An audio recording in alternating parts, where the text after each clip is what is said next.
Hi everyone, today we're going to review 3 different movies, so let's get on with it.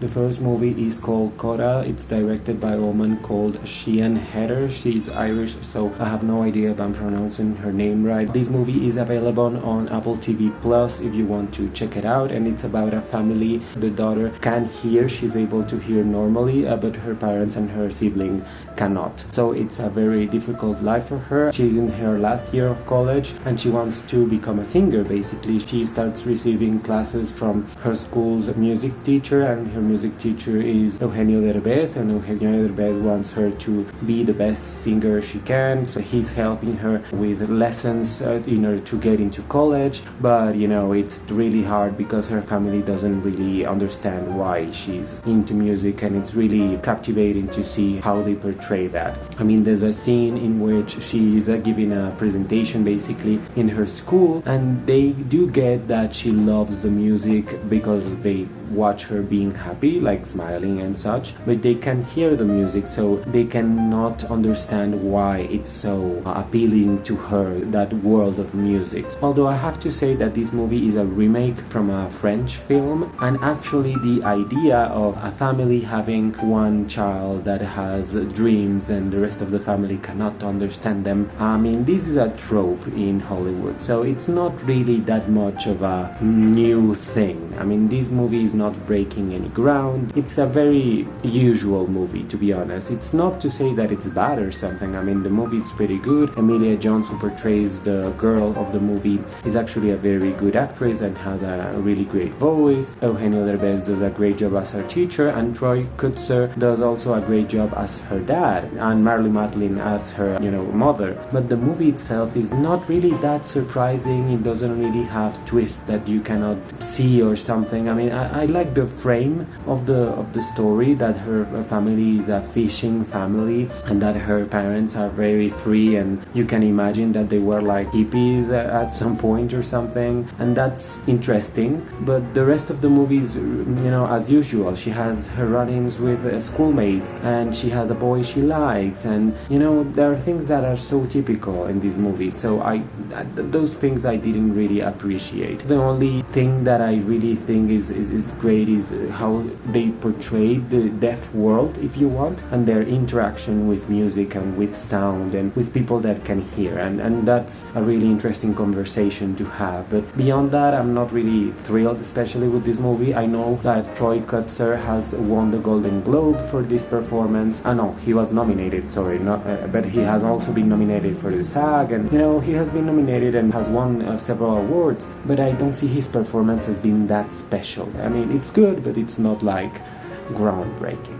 The second movie we're talking about is King Richard, starring Will Smith and directed by Reynaldo Marcus Green, and I had to see that because I haven't really heard of him before, but he directs this biopic about the Williams sisters, Serena and Venus Williams, who we all know because they're fantastic tennis players. But this movie actually focuses more not only on them, but mostly on their father and how he struggled to get them to have, coaches and to have proper classes and to become what they have become, which is champions of the world. I mean, they are two of the best tennis players to ever have lived, and no one can argue that. So this movie portrays that, and Will Smith does a pretty good job of portraying a father. He's a little bit intense at some points, he's a little bit too much, if you will, but he loves his daughters and wants them to have the life that he couldn't have when he was young, because he repeats a lot of what his former life was like, and how he doesn't want them to have the same thing. He wants them to have all the opportunities, on all the chances and all the things even, and he didn't get it. So for that part, I mean, I appreciate Will Smith's performance, and I think it's pretty good. But this is a biopic, so there are 1,000 biopics that are just the same, and also sports biopics, and they tend to have always the same route. I appreciate the story that they're trying to tell because it's a very uncommon one, how he wants them to live their professional life and also how he interacts with people, because he's not empathetic at all. I mean, Will Smith portrays someone that is truly saying one thing but does the thing that he criticizes. I mean, he criticizes sports parents, let's say, that are very intense and they always want their children to be playing, but he kind of sort of do the same thing to his children but in another way. So it's pretty weird, but that's what makes the movie interesting. But at the end of the day, it's a biopic. I mean, it's formulaic, it's always kind of the same structure. Of course, you know what happens at the end. They are successful and they win a ton of money and everyone's happy. Like, we get that. Mostly happy, of course. I think the movie's a little bit too long. I mean, it's like 2 hours and 40 minutes, something like that. And I think that's a bit too much for a biopic. It's like, okay, we get it. You can chop it off a little bit. There are scenes that are a little bit repetitive at the beginning, like they live in a dangerous neighborhood. Like, we get it. We all get that with one scene, and you don't really have to repeat it 1,000 times. Thank God we don't have flashbacks or something like that, because that would have been like